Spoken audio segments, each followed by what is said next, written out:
Di sini Nabi mengatakan at-tahiyatu lillah was-salawatu wat-thayyibat.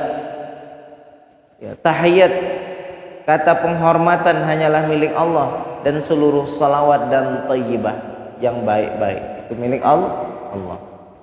Assalamu alayka, Nabi mengajarkan assalamu alayka ayyuhan nabiyyu wa rahmatullahi wa barakatuh. Keselamatan untukmu wahai Nabi, dan rahmat Allah dan keberkahannya. Lalu ucapkan lagi assalamu alayna wa ala ibadillahis salihin. Keselamatan untuk kami dan untuk hamba-hamba yang soleh, ya, dan untuk hamba-hamba yang soleh.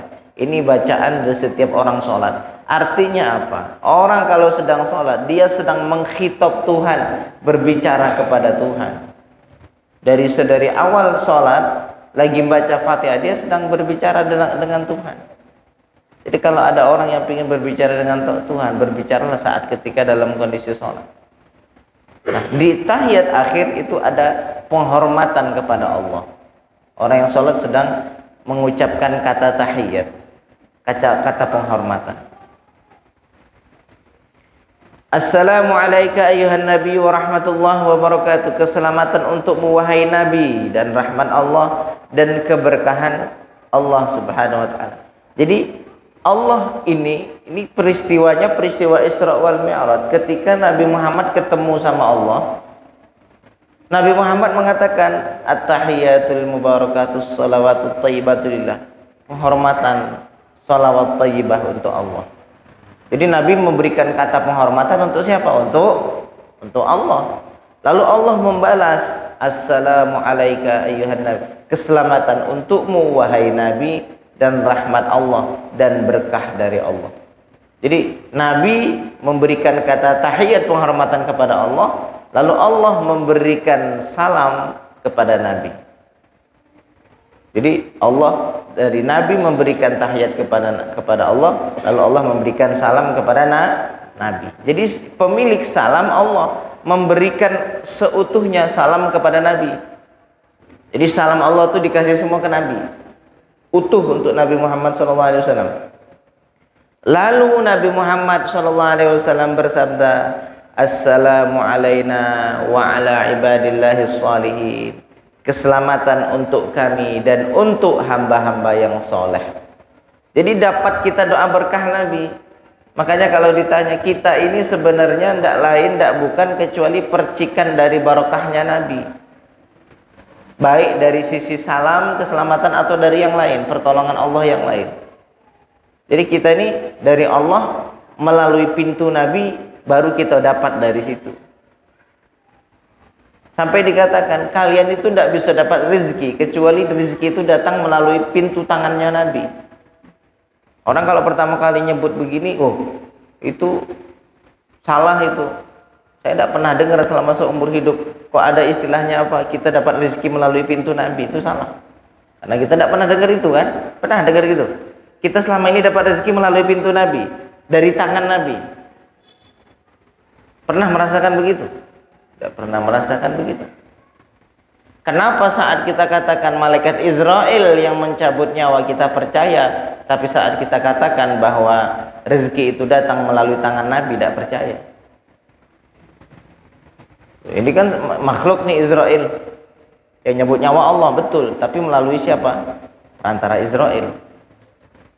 Tapi saat ketika kita sebut Nabi Muhammad SAW, melalui pintu tangannya kita dapat rezeki, kok tidak percaya? Apa susahnya nak percaya ini? Dan bahkan kita ini semua bukan hanya masalah rezeki, perantara hidayah, itu dari siapa? Dari tangan Nabi. Perantara kita bisa selamat itu melalui perantara syafaat Nabi.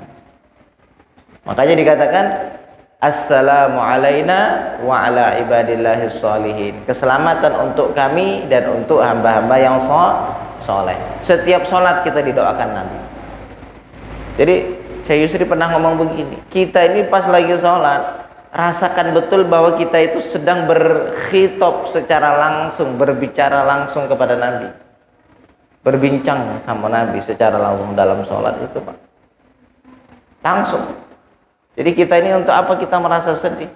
Sedangkan setiap sholat kita berbincang terus dengan Nabi.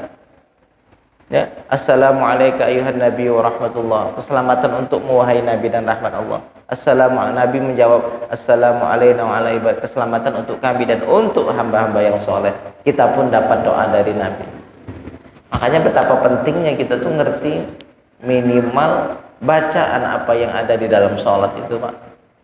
Minimal pikiran ini tidak kemana-mana. Ada satu fokus titik untuk supaya kita bisa hadir hati. Kalau sudah hati itu tidak hadir, pikiran juga tidak tahu mau mikirin apa, ya sudah setan datang ke sana ke sini, mikir ke sana ke sini. Tidak katik bingung nak dipikirin. Tengok ke masjid, depan masjid ada kalender itu yang dibaca dari pangkal sampai ujung dibaca. Nengok di sarung orang ada tulisan, ya tulisan apa, wadimor. Ini kemarin pakai ini mas sekarang dipakai lagi, tidak dicuci nih orang ini. Ya. Kenapa? Pikirannya kosong dalam sholat. Karena pikiran kosong sehingga tidak tahu lagi harus mikirin apa. Sesuatu yang kosong dia minta diisi. Pikiran tuh kosong, minta diisi.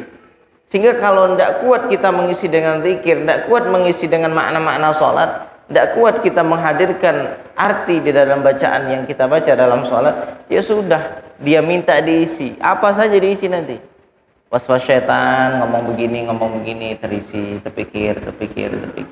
Sehingga lupa rakaat sholat, sehingga apalagi lupa dalam kondisi hakikat sholat itu sendiri.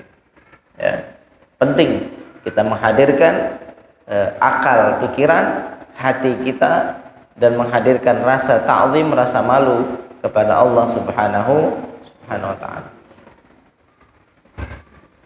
Fa innakum idza qultum dzalik, karena sesungguhnya kalian apabila mengucapkan itu dalam salat tadi, asaba kullu 'abdin fis sama'i wal ard, itu akan mengenai semua hamba di langit dan bumi. Doa kalian itu mengenai semua penduduk langit dan bumi. Ketika kita mengucapkan assalamu alayka ayuhan nabi wa rahmatullahi wa barakatuh, kita menyebut assalamu alayna wa ala ibadillah. Kita mendoakan seluruh keselamatan untuk kami dan seluruh untuk hamba yang soleh dari kalangan malaikat, jin yang soleh, dan semua manusia yang soleh dapat doanya istimewa.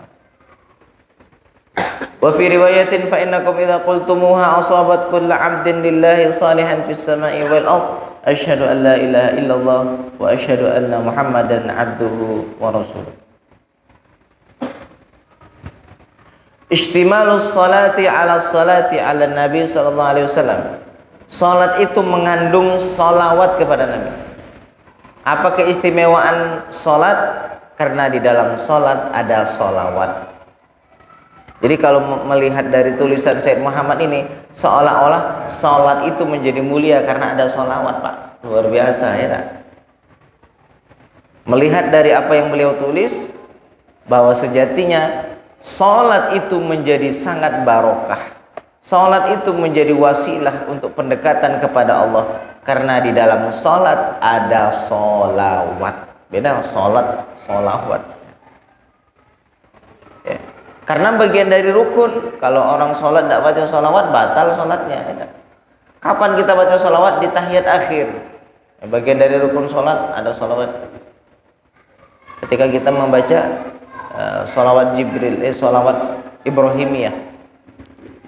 Assalamualaikum ayuhan nabi wa rahmatullahi wa barakatuh. Alaina wa ala ibadillah sholihin. Asyhadu an la ilaha illallah wa asyhadu anna Muhammadan. Allahumma shalli ala sayyidina Muhammad wa ala ali sayyidina Muhammad kama shallaita ala sayyidina Ibrahim wa ala ali sayyidina Ibrahim. Wa barik ala sayyidina Muhammad wa ala ali sayyidina Muhammad kama barakta ala sayyidina Ibrahim wa ala ali sayyidina Ibrahim fil alamin innaka Hamidum Majid. Wassalatu lillahi ta'ala fiha as-salatu ala nabi. Dan salat, melaksanakan salat untuk Allah, di dalamnya ada salawat. Wa hiya min a'zamil qurbat allati syara'aha Allah Ta'ala. Dan salawat itu termasuk dari ibadah yang agung yang telah Allah syariatkan kepada hamba. Salawat ini termasuk ibadah agung. Siapa yang Allah berikan kemudahan salawat, lisannya dalam proses hidupnya banyak salawatnya, itu semacam kayak takdir akhir hayat yang didahulukan. Apa maksudnya Pak? Takdir akhir hayat yang didahulukan. Seolah-olah Allah nak kasih tahu, kamu mau tahu husnul khotimah atau su'ul khotimah? Lihat saat sehatmu engkau ahli salawat atau bukan. Jika engkau ahli salawat, maka engkau adalah orang yang wafatnya husnul khotimah.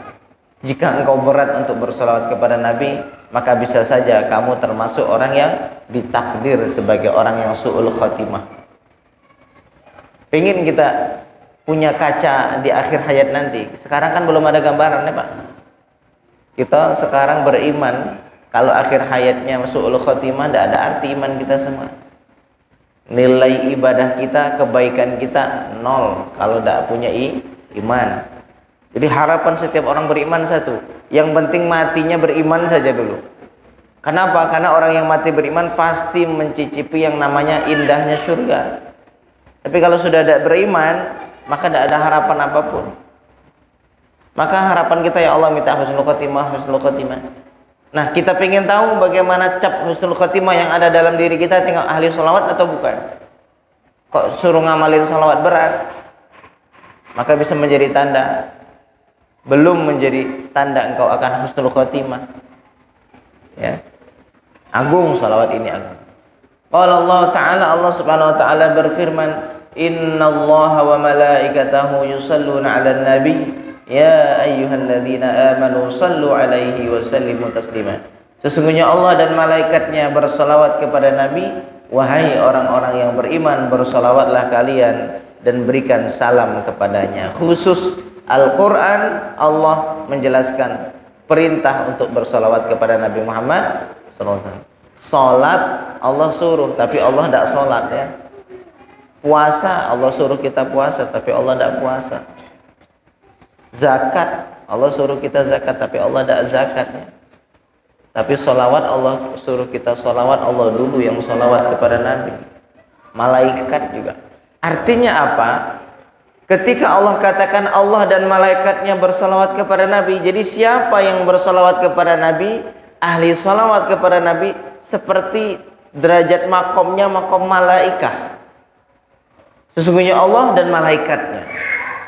Jadi kita digandengkan. Jadi sesungguhnya Allah dan malaikatnya dan orang-orang yang bersolawat. Jadi gandengannya Allah, malaikat dan ahli solawat. Jadi kedudukan makamnya apa? Seperti dekat dengan para malaikat dari sisi kedudukan. Paham ya? Jadi banyak-banyak sholawat Pak, istiqomahin sholawat. Jangan sampai sehari meninggalkan sholawat 100 kali. Jangan sampai sholawat kita hanya sebatas baca pas lagi sholat tulah. Kalau pas lagi sholat berarti berapa kali sholawat kita? Zuhur 2 kali, asar 2 kali, maghrib 2 kali, 6, 8, cuman 9 kali sholawat. Ya tak? Ya tak? Sehari semalam cuman 9 kali sholawat. Bacanya pas tahiyat akhir ya, maka ambil kesempatan yang lain. An Abi Mas'ud radhiyallahu anhu, Abi Mas'ud Al-Badri radhiyallahu anhu qala atana Rasulullah wa nahnu fi majlisi Sa'd bin Ubadah. Rasul mendatangi kami walhal kami sedang berada di majlisnya Sa'ad bin Ubadah. Faqala lahu Bashir bin Sa'ad, lalu Bashir bin Sa'ad berkata kepadanya, Amaranallahu azza wa jalla an nusalli alaika ya Rasulullah. Allah memerintahkan kami untuk bersalawat kepadamu ya Rasulullah. Jadi ketika turun ayat Allah dan malaikatnya bersalawat, wahai orang yang beriman, bersalawatlah kepada Nabi. Ibadah ini sahabat bingung, bagaimana caranya Allah suruh kita salawat kepada Nabi, belum tahu. Cara salawat kepada Nabi belum ngerti. Fa kaifa nusalli alaika, bagaimana kami bersalawat kepadamu ya Rasul? Fasakata Rasulullah hatta tamannaina annahu lam yas'alhu. Lalu diamlah Rasulullah SAW, lama Rasul diam pas ditanya itu. Lalu kami mengharapkan, kami tidak bertanya. Kami mengharapkan Bashir bin Sa'ad itu tidak nanya. Apa seneng enggak ya Rasul ditanya kayak gitu kok sampai enggak jawab lama gitu ya. Jadi perasaan kayak apa salah pertanyaan saya itu. Perasaan sahabat. Tsumma qala Rasulullah, kemudian Rasul sallallahu alaihi wasallam menjawab. Kadang kan Rasul itu kalau ditanya diem, itu nunggu datang Jibril nyampaikan. nunggu bocoran pusat. Nunggu apa? Bocoran dari yang dapat bocoran pusat itu siapa?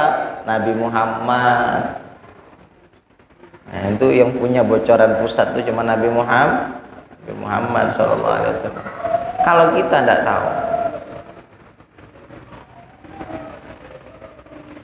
Tsumma qala Rasulullah sallallahu alaihi wasallam, kemudian Rasulullah sallallahu alaihi wasallam bersabda, "Qulu, ucapkanlah Allahumma shalli ala Muhammad wa ala ali Muhammad." Ini salawat Ibrahimiyah. Jadi kalau ditanya apa salawat yang dibaca dengan Nabi Muhammad, salawat Ibrahimiyah, salawat yang kita baca di tahiyat akhir. Itulah salawat yang disampaikan Nabi yang ada di dalam nas hadis. Yang lain salawat Al-Fatih, salawat Yusriyah, tidak ada Pak. Yang ada cuma salawat ini. Itu pun tidak pakai Sayyidina. Allahumma salli ala Muhammad wa ala ali Muhammad kama sallaita ala Ibrahim wa ala ali Ibrahim. Wa barik ala Muhammad wa ala ali Muhammad kama barakta ala ali Ibrahim innaka Hamidum Majid. Itu kan. Kenapa kok lalu kita menambah Sayyidina? Sekarang begini, yang ngajarin kita salawat ini siapa? Nabi Muhammad. Yang ngajarin ini Nabi Muhammad. Selayaknya sebagai adab, orang yang menyampaikan, nanti kalau kamu berdoa, tolong doa begini. Ya Allah, doakan untuk Ustadz Hafid. Padahal yang ngomong saya sendiri, itu tidak layak. Tapi sebutkan, ya Allah, berkahilah Hafid. Saya ngomongnya begitu, yang nambah ustadz ya yang nak baca gitu loh. Begitu, paham kira-kira maksudnya? Kira-kira maksudnya paham? Karena selayaknya kita orang yang tawadhu itu enggak selayaknya mengatakan bilang ya bahwa raja mengirimkan raja. Bahwa tuan ini dia ngomong tentang dirinya ini. Kan enggak layak. Nah, selayaknya kita yang bersangkutan, baru kita yang membalas dengan ucapan panggilan yang baik. Misalnya kita punya anak, ya, ada nama seorang bapak namanya Suratno misalnya. Ya, nah, nanti tolong sampaikan ini Suratno nyampaikan pesan ini. Nanti anaknya nyampaikan betul, ini Suratno nyampaikan ini. Anaknya yang ngomong begitu. Pak, manggil. Ini tadi ada pesan dari Suratno. Siapa Suratno? Suratno, katanya Suratno katanya. Oh, Bapak Suratno. Paham maksudnya, Pak? Kalau kita tidak selayaknya mengatakan keutamaan dalam diri kita, nama-nama panggilan utama, tidak boleh. Bentuk rendah hati, bentuk tawadhu.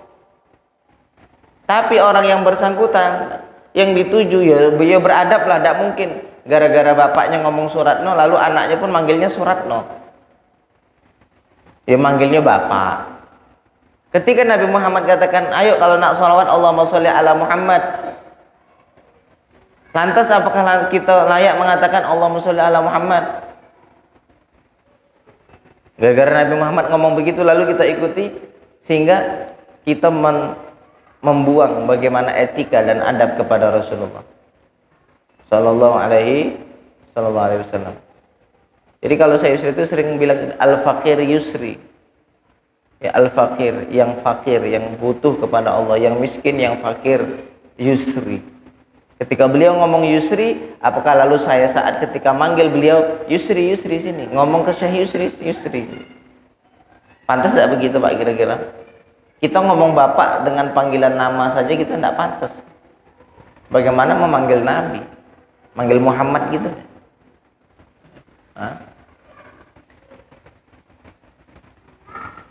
Apakah boleh kita manggil Sayyidina? Nabi Muhammad Sayyidina ada. Sayyidina apa? Nabi mengatakan ana sayyidu waladi Adam. Saya itu sayyidnya anak Adam. Penghulunya anak Adam, saya. Wala fakhr, saya mengucapkan ini bukan dari satu kesombongan, karena ingin menceritakan biar kalian tahu. Nabi ngomong apa? Ana sayyidu waladi Adam. Saya sayyid waladi Adam, anak Adam, semua manusia saya penghulunya. Oh, Nabi ngomong sayyid, saya sayyid. Ya, jadi kalau kita manggil ya sayyidana, wahai penghulu kami Muhammad, sah-sah saja. Sampai dalam mazhab Syafi'i, hukum menggunakan sayyiduna itu sunnah di dalam dan di luar sholat. Di dalam sholat, bacaan tahiyat akhir itu, Allahumma shalli ala sayyidina Muhammad wa ala ali sayyidina Muhammad kama shallaita ala sayyidina Ibrahim wa ala ali sayyidina. Di luar sholat, misalnya azan, misalnya qomat, wa asyhadu anna sayyidana Muhammadan Rasulullah sayyidana. Pernah dengar gitu, Pak? Dulu pernah azan, dulu pertama keceplosan pakai sayyidina. Orang heboh. Ya heboh tuh enggak lah nanya, Ustaz, itu azan pakai sayyidana tuh maksudnya apa tuh, Ustaz? Karena dulu waktu di Mesir, di Masjid Al-Ashraf kita selalu pakai sayyidana. Azan tuh wa asyhadu anna sayyidana, bukan wa asyhadu anna Muhammadan, tapi wa asyhadu anna sayyidana Muhammadan Rasulullah. Ternyata dalam mazhab Syafi'i hukumnya sunnah. Hukumnya apa? Sunnah, menyebut menambah sayyiduna di luar dan di dalam sholat, sunnah hukumnya. Ya, kalau di masyarakat sini janganlah banyak yang nentang nanti. Ya, yang pangan. Nah, di pondok nanti tidak lama lagi pakai sayyidana itu. Udah pakai sayyidana Pak nanti. Mungkin balik dari apa nih sayyidana sudah. Balik apa santri libur ini besok semua azannya komannya wa asyhadu anna sayyidana Muhammadan Rasulullah. Yang dengar kamilah situ, Pak. Tidak ada orang kampung sebelah itu, tidak ada, Pak. Kampung sebelah tidak ada, warga sebelah tidak ada juga. Adapun orang jauh 1-2 kilo, dengar pun samar-samar, ya. Itu enaknya pondok di dalam itu, Pak. Barokah. Ngaji sampai malam, tidak ada yang ribut, tidak ada yang merasa terganggu, tidak bikin sound kuat-kuat, tidak ada yang terganggu, ya.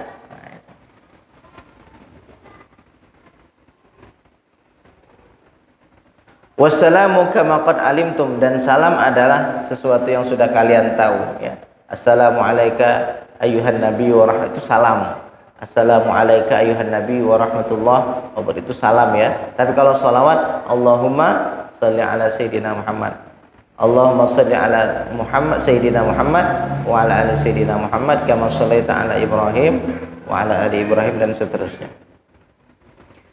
Wa min khasaisis salati, dan termasuk dari keistimewaan salat, anna man tarakaha, sesungguhnya siapapun yang meninggalkan salat, laqiyallahu ta'ala wa huwa alaihi ghadban, dia menjumpai Allah dalam kondisi Allah murka. Jadi kok tidak ada orang ngomong begini, kita nih yang penting baik, tidak ganggu orang, dah itulah yang paling bagus. Ini daripada dia gawinya sholat tapi gawinya ganggu orang. Pernah tidak dengar istilah omongan begini? Tidak benar. Sehingga Maulana Syekh dulu waktu muda, beliau bertanya dengan gurunya. Dan bertanya, wahai Syekh, apa hukumnya orang tuh punya kebaikan? Baik, niat sama tetangga baik, tidak pernah ganggu orang, senyum terus sama orang, tidak pernah ngurusui orang, orang minta bantu ditolong, tapi tidak sholat. Apa hukum orang tersebut? Apa jawabannya? Jawaban gurunya, imamul fasiqin, dia imamnya orang fasik. Orang fasik tapi dia imamnya. Imam dalam artian apa? Apa maksudnya dalam artian apa? Dia ada orang rombongan orang fasik, dia orang terdepannya. Tidak sholat. Jadi semacam begini, sholat itu semacam nilai 1 di antara nilai ibadah 0 yang lain. Paham maksudnya? Ibadah yang lain 0, 0, 0. Sholatnya 1, kalau tidak ada sholatnya 0 tetap 0. Ada sholat, dia menjadi penghitung supaya ibadah yang lain ternilai. Sayang kalau tidak ada orang tidak sholat. Siapa yang meninggalkan sholat nanti menjumpai Allah dalam kondisi dapat murka. Kalau dikata dia kan sudah berbuat baik kepada orang, tanya, kamu bisa berbuat baik kepada orang yang dia tidak punya jasa kepadamu, kenapa engkau tidak bisa baik tunduk kepada Allah, padahal Allah setiap saat berjasa kepadamu? Pikiranmu terbalik. Engkau bisa tunduk, bisa baik kepada orang, bisa senyum sama orang, tapi engkau tidak bisa sujud tersenyum di hadapan Allah. Padahal Allah selalu berjasa kepadamu, setiap detik dalam hidupmu Allah memberikan nikmat. Teman kita, kawan kita, tetangga kita bisa bikin hidup untuk kita, Pak. Lagi sakit bisa menyembuhkan kita. Setiap hari bisa ngasih napas kita. Bisa paru-paru ini tetap terjaga, tetap hidup, bisa, tidak bisa. Terbalik kan? Jadi banyak orang ini sok-sok pintar, pikirannya padahal terbalik pikirannya, melenceng.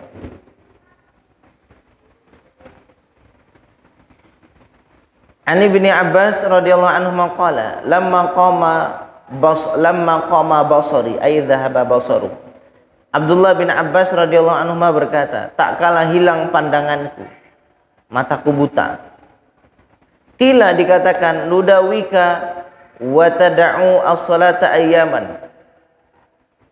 Abdullah bin Abbas ya, tak kala di akhir hayatnya beliau diuji sama Allah, matanya buta.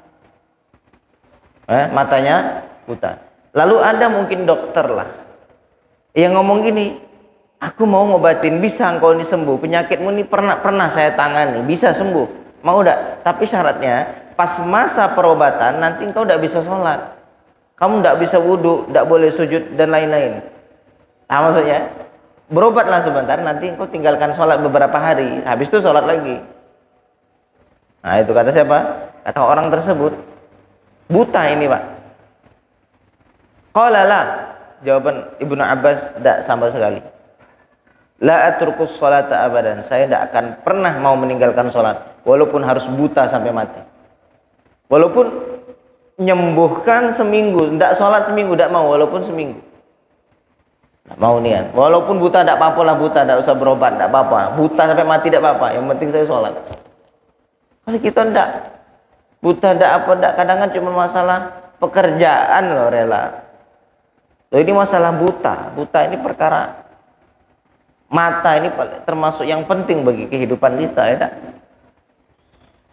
Tidak mau meninggalkan. Inna Rasulullah qala, sesungguhnya Rasul SAW bersabda, man tarakas salata, siapa yang meninggalkan salat, laqiyallahu wa huwa alaihi ghadban, dia bertemu dengan Allah dalam kondisi Allah murka. Yang paling menakutkan itu kan kalau Allah marah. Kalau yang lain marah ya marahlah, tapi kalau sudah Allah yang marah, dia pemilik alam semesta. Kadang kan orang itu takut orang lain marah karena dianggap orang itu bisa membahayakan. Orang ini marah, bahaya nanti begini. Orang ini tidak suka sama saya, bahaya nanti saya tidak bisa begini. Padahal sejatinya tidak begitu. Tapi kalau Allah sudah murka, alam semesta ini punya dia. Ya. Wa min khasaisis salati, dan termasuk keutamaan salat, anna man taraka, sesungguhnya siapapun yang meninggalkannya, faqad bari'at minhu dhimmatullah, dia terbebas dari tanggungan Allah, dari jaminan Allah. Allah dah, kau uruslah kau. Oh ya Pak, kita punya orang tua bilang kau bukan anakku, pergilah kau. Tidak ada lagi nikmatnya hidup. Nah, orang tua ngomong, kau bukan anakku, pergilah sana. Nah, orang dengan Allah tidak mau sholat, sama halnya begitu. Kau bukan lagi hamba aku, pergi. Aku udah lepas lagi. Tidak peduli. Tidak peduli dalam artian bisa berpotensi su'ul khatimah. Nikmat dikasih sama Allah. Gimana kayak orang kafir, nikmat tetap dikasih, hidup tetap dikasih, malah makin lancar. Jadi kalau ditanya bagaimana caranya rezeki biar lancar terus, biar apa? Ya kalau mau mengkedepankan kepentingan dunia, ya minta diistidrat sama Tuhan. Tidak usah sholat, tidak usah ibadah, kaget dikasih seneng sesaat, tapi habis itu mati. Habis itu ya kita disembelih bagaimana hewan kurban. Oh, dikasih makan banyak, makanya saatnya disembelih. Selagi engkau ingin dekat sama Allah, hidupmu akan diuji terus, Pak. Siapa yang ingin dekat kepada Allah, yang ingin cari ridha Allah, mesti diuji terus. Tapi kalau sudah Allah berlepas diri dari orang tersebut, dikasihlah dia kebebasan, dikasih dia kesenangan, bikin usaha lancar. Nah, tengok mana yang lebih banyak orang kaya, antara orang kafir dan orang beriman. Banyak orang kafir. Cina buka usaha sukses, hartanya miliar. Orangnya dikit tapi paling banyak kaya. Kita orangnya banyak, rata-rata miskin. Karena kita minta kepada Allah, ya. Harapan kita kepada Allah sehingga diuji supaya kita di dunia tidak mencintai dunia. Kalau dikasih senang Pak di dunia, dikasih apa yang kita mulai sukses, apa yang kita minta dikabulkan, hati kita mesti cinta kepada dunia. Oh ternyata enak ya dunianya begini, usaha sesuatu langsung lancar, minta ini besok dapat. Wah enak di dunia ini. Udahlah hidup dunia belah. Angan-angannya dunia, tidak ada lagi angan-angan akhirat, tidak ada lagi angan-angan kepada Allah. Mati tidak mau tuh, biasanya orang begitu, takut mati, takut betul mati. Karena orang takut mati itu sejatinya orang yang sangat cinta kepada dunia, takut mati. Karena dia takut kehilangan kecintaannya. Tapi kalau orang dalam hatinya tidak ada kecintaan duniawi, sekarang mati, ahlan wa sahlan, selamat datang kematian. Pintu gerbang utama menuju Tuhan. Pintu gerbang utama melihat Allah Subhanahu wa taala. Mati sekarang tidak masalah. Ya. Tapi orang yang cinta dunia, janganlah dulu, kagetlah dulu. Masih banyak dosa. Oh besok kamu makin lama makin banyak dosamu, sekarang masih sedikit. Itu dah. La haula wala quwwata illa billah. An Abi Darda radhiyallahu anhu qala, "Awsani Khalili sallallahu alaihi wasallam." Abi Darda berkata, Rasul sallallahu alaihi wasallam berwasiat kepadaku, alla tusyrik billahi syai'a, bahwa alla tusyrika billahi syai'a, bahwa tidak menyekutukan dengan Allah sesuatu apapun. Wa in qutti'at wa in qutti'ata wa in hurrikta. Masyaallah. Sekalipun engkau dipotong, sekalipun engkau dibakar, jangan bersekutu di atas Allah. Artinya nyawa taruhan. Iman nomor satu, jangan digadaikan iman. Walaupun kau harus terbakar, harus dipotong. Sahabat banyak yang mati di azab, banyak mati di bawah naungan azab, diazab untuk supaya keluar dari agamanya Nabi Muhammad, tidak mau sampai mati. Ada yang pakai besi panas dicucuin bagian belakang, ini ditusuk. Besi panas ditempelin sampai bunyi begitu. Ninggalin tidak, sampai saking tidak kuat menahan pedihnya azab yang dilakukan oleh manusia Quraisy, sampai mati. Sekeluarga mati. Banyak sahabat Sayyidina Bilal, ya, bajunya dibuka, dipanas lagi terik matahari di kota Mekah, sambil dipecut, sambil apa jawaban, apa yang diucapkan Sayyidina Bilal? Ahadun ahad, apa? Tunggal, Allah ahad, Allah tunggal, Allah satu-satunya Tuhan yang tidak ada Tuhan kecuali dia. Wala tatruk salatan maktubatan muta'ammidan, dan jangan engkau tinggalkan salat wajib sengaja. Nah ini dua hal ini. Yang pertama, jangan sekutukan Allah. Yang kedua, jangan engkau tinggalkan salat dengan sengaja. Artinya ada orang ninggalin salat dan sengaja, ada lupa salat. Iya ya, aku belum salat zuhur, tiba-tiba sudah 4:30 sholat. Atau apa lagi, tidur dari jam 11:30 belum masuk zuhur, tidurlah dia, bangun jam 4 sore. Karena ada nih orang-orang tuh tipikal kalau sudah tidur susah dibangunin, tidur kebo beda sampai segitu ya dah. Manusia ada yang begitu, tidur jam 11 siang, bangun jam 4. Artinya dia tidak sholat di zuhur. Tadi sebelum jam 11 belum masuk waktu zuhur, bangun jam 4 habis waktu zuhur. Dia tidak sholat, tapi bukan dari kesengajaan. Beda antara orang sholat, ninggalkan sholat sengaja dan ninggalkan sholat tidak sengaja. Faman tarakaha muta'ammidan, siapa yang sengaja meninggalkan salat, faqad bari'at minhu dhimmah, maka sungguh telah terbebas darinya tanggungan Allah. Jadi semacam kau bukan hambaku lagi, nah kau uruslah, kau urusan. Betapa sedihnya kita digitukan sama Tuhan. Kita kadang-kadang punya kawan dekat digituin, kau bukan kawan, tidak usah lagi ke rumah aku ya. Kita sudah putus, kau tidak ada lagi hubungan. Kau bukan kawan aku lagi. Sedih hati kita ya, kadang-kadang. Kawan dekat kita ngomong begitu. Loh, ini Allah Rabbul Alamin, pengendali alam, pemilik alam semesta ngomong gitu. Kayak mana nasib kita, Pak? Wala tashrabil khamra, jangan minum khamar. Fa innahu miftahu kulli syarrin. Sesungguhnya minum khamar itu pintu kunci dari segala keburukan. Kenapa minum khamar ini kunci dari segala keburukan? Karena minum khamar akan menghilangkan kewarasan berpikir. Kalau orang sudah tidak waras berpikirnya, maka dia akan berpikir sesuatu yang buruk. Kalau sudah pikirannya buruk, maka perbuatannya selalu buruk. Logikanya sudah rusak. Dia tidak tahu lagi mana yang benar, mana yang salah. Tidak tahu lagi menimbang mana yang baik, mana yang buruk. Akhirnya ya dihajar semua. Ya, makanya bahaya minum khamar. Ya, mudah-mudahan Allah menjauhkan kita dari hal-hal yang seperti itu ya. Amin ya rabbal alamin.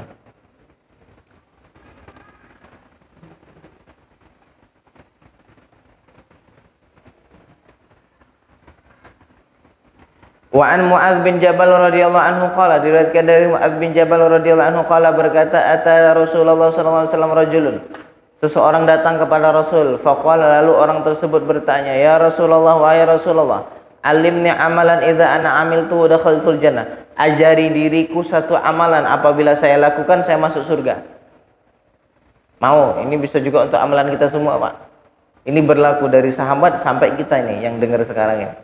Qala, berkata Rasul, la tusyrik billahi syai'a, jangan sekutukan Allah, itu yang pertama. Wa in udzibta wa in hurrikta, sekalipun engkau diazab, sekalipun engkau dibakar.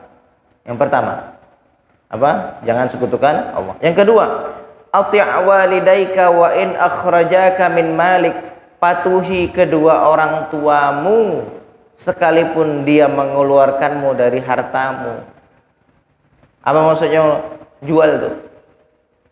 Ada orang ngomong, contoh ini contoh, jual barangmu, jual Pak, patuh, jual ya, jual. Tapi ada sekarang anak yang begitu sama orang, melawan yang banyak, tidak sekarang tidak. Makanya hidupnya banyak tidak barokah, itu susah, ya, banyak melawan sama orang tua, ya tak? Ati' walidaika, patuhi kedua orang tuamu, wa in akhrajaka min malik, sekalipun keduanya mengeluarkanmu dari hartamu, wa min kulli syai'in huwalak, dan dari segala sesuatu milikmu. Wah, patuhi orang tua. Makanya ada orang yang hilang barokah hidupnya karena dia kehilangan barokah orang tuanya. Sampai dikatakan rugi orang yang ketika dia sudah ketika dia hidup ketemu orang tua tapi tidak menyebabkan dia masuk surga. Artinya apa? Bagian dari jalan mudah menuju surga adalah birrul walidaini, bakti kepada orang tua. Mudah-mudahan Allah berikan rezeki kepada kita untuk bisa berbakti kepada orang tua. Amin amin ya rabbal alamin. La tatrukis salata muta'ammidan, jangan kau tinggalkan salat sengaja. Fa inna man tarakas salata muta'ammidan, maka siapa yang meninggalkan salat sengaja, faqad bari'at minhu dhimmatullah ta'ala, sungguh telah terbebas dari tanggungan Allah subhanahu wa ta'ala. Wallahu a'lam bissawab. Walhamdulillahi rabbil alamin. A'udzu billahi minasyaitonir rajim. Bismillahirrahmanirrahim. Alhamdulillahi rabbil alamin. Allahumma shalli ala sayyidina Muhammad wa ala ali sayyidina Muhammad. Allahumma iftah alaina hikmataka wa anshur alaina min khazaini rahmatik. Allahumma ighfir lana dhunubana ولوالدينا وارحمهما كما ربيانا صغيرا ولجميع المسلمين والمسلمات والمؤمنين والمؤمنات الأحياء منهم والأموات ربنا آتنا في الدنيا حسنة وفي الآخرة حسنة وقنا عذاب النار وصل اللهم وسلم وبارك على سيدنا محمد والحمد لله رب العالمين تقبل الله منكم منا ومنكم تقبل يا كريم.